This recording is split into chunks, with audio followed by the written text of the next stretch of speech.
మీ business ఏదైనా మీ ఊర్లో promotion చేయాలంటే అది సుమన్ టీవీతోనే సాధ్యం. ఇప్పుడే సంప్రదించండి. జై శ్రీమన్నారాయణ. కాశ్యపాన్వయ సంజాతం నారాయణ పదాశ్రితం శ్రీమన్నారాయణం వందే ఇతీశ్వర శ్రియాజుషం. ఓం అస్మద్గురుభ్యో నమః. జై శ్రీమన్నారాయణ. సుమన్ టీవీ ప్రేక్షకులందరికీ కూడా సంక్రాంతి పండుగ శుభాకాంక్షలు.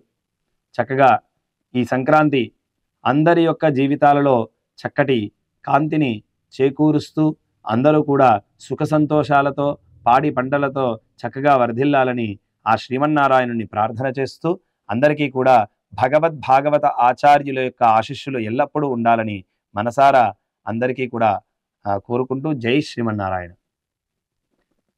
జై శ్రీమన్నారాయణ. మనం ఈనాడు సంక్రాంతి యొక్క గొప్పతనాన్ని విశేషాన్ని తెలుసుకోవడానికి మనమంతా కూడా ప్రయత్నం చేస్తున్నాం.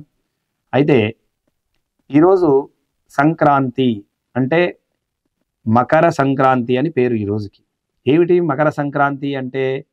అంటే మనకు ప్రతి నెలలా కూడా సంక్రాంతి పండుగ ఉంటుంది. మనకు మామూలుగా లోకల్లో తెలిసింది కేవలం ధనుస్ సంక్రమణం ఒకటి, మకర సంక్రమణం ఒకటి. ఇవి రెండే లోకల్లో ఎక్కువగా తెలుస్తూ ఉంటాయి. కానీ మనకు మేష సంక్రమణం, వృషభ సంక్రమణం ఇలాగా 12 సంక్రమణాలు ఉంటాయి. ఆ 12 సంక్రమణాలలో కూడా గొప్పగా తెలిసినటువంటిది మకర సంక్రాంతి. ఎందుకోసం దీన్ని ఎక్కువగా అందరూ తెలుసుకున్నారు అంటే ఈ సమయంలో ఇంటికి కొత్త పంట చేరుతుంది. దీని గురించి ఎక్కువ మనం తెలుసుకోవడం జరిగింది.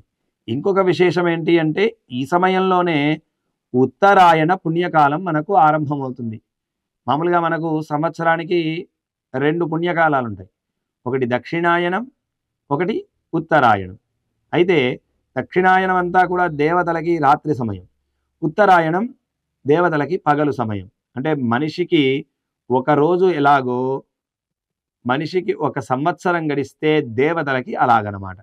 అంటే మనకు సంవత్సరం గడిస్తే దేవతలకి ఒక్కరోజు పూర్తయినట్టు. అలాగా దేవతలందరికీ కూడా ఉత్తరాయణం ప్రాతకాల సమయం, దక్షిణాయనం రాత్రి సమయం. అయితే ఈ దక్షిణాయన ఉత్తరాయణ మధ్యాహ్నములో మనం చేసేటువంటి కార్యక్రమం అంతా కూడా దేవతలకి పగలు సమయం కింద లెక్క.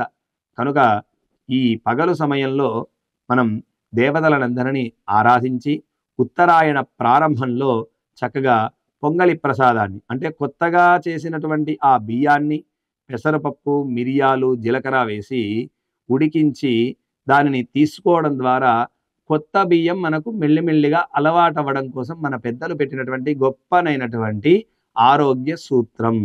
ఈ రోజున చక్కగా సంక్రాంతి రోజున అందరూ కూడా ఇంటి ముందు ఉత్తరాయణం ప్రారంభమవుతుందని చెప్పేసి, అంటే దేవతలందరికీ ప్రాతకాల సమయం కదా అని చెప్పేసి ఇంటి ముందు రంగవల్లులతో అలంకరించి చాలా శ్రద్ధాభక్తులతో ఇళ్లంతా కూడా అలంకరించుకొని కొత్త బియ్యాన్ని ఇంటికి తీసుకొచ్చుకొని వాటికి ఆరాధనాది కార్యక్రమాలు చేసి, పూర్వకాలంలో అయితే వ్యవసాయం నుంచి వచ్చినటువంటి బియ్యంలో కొంత బియ్యాన్ని అంటే వాళ్ళకు వచ్చినటువంటి దాంట్లో కొద్ది శాతాన్ని తీసుకువెళ్ళి ఆలయాల్లో చక్కగా భగవంతుడి ముందు ఇలా కుప్పగా పోసి చేసేవాళ్ళు సంక్రాంతి రోజున. అలాంటి గొప్పనైనటువంటి ఉత్సవాలు పూర్వకాలంలో జరిగేవి. ఇప్పుడు కొద్దిగా చూస్తూ ఉన్నాం.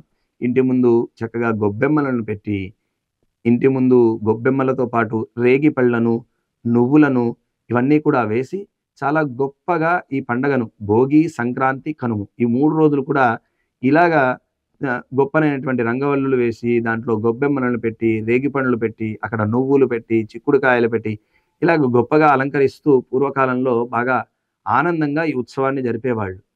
అలాంటి గొప్పనైనటువంటి ఉత్సవం అన్నమాట. అంటే దీంట్లో ఏమిటి ఆంతర్యం అంటే ఎటువంటి చెడు ఇంటిలోకి చేరకుండా, ఎటువంటి దృష్టి దోషాలు ఇంటిలోకి రాకుండా ఉండడం కోసం ఈ యొక్క కార్యక్రమాన్ని మన పెద్దలు మనకు అందించడం జరిగింది.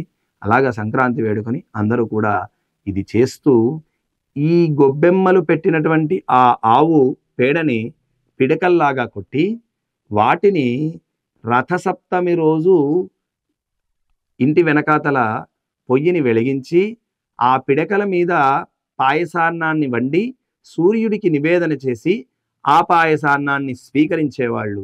అలా స్వీకరించడం ద్వారా చక్కటి ఆయురారోగ్యములు కలుగుతాయని మన పెద్దలు మనకు చెప్పారు. కనుక ఇగో ఈ గొబ్బెమ్మలను వృధాగా పోనివ్వకుండా ఏం చేసేవాళ్ళు, ఆ గొబ్బెమ్మల్ని పిడకల్లాగా కొట్టేవాళ్ళు. కొట్టి వాటినే రథసప్తమి రోజు సూర్యుడికి ఆవు పాలతో పాయసానాన్ని వండి నివేదన చేసేవాళ్ళు. ఇది సంక్రాంతి యొక్క గొప్పదనం.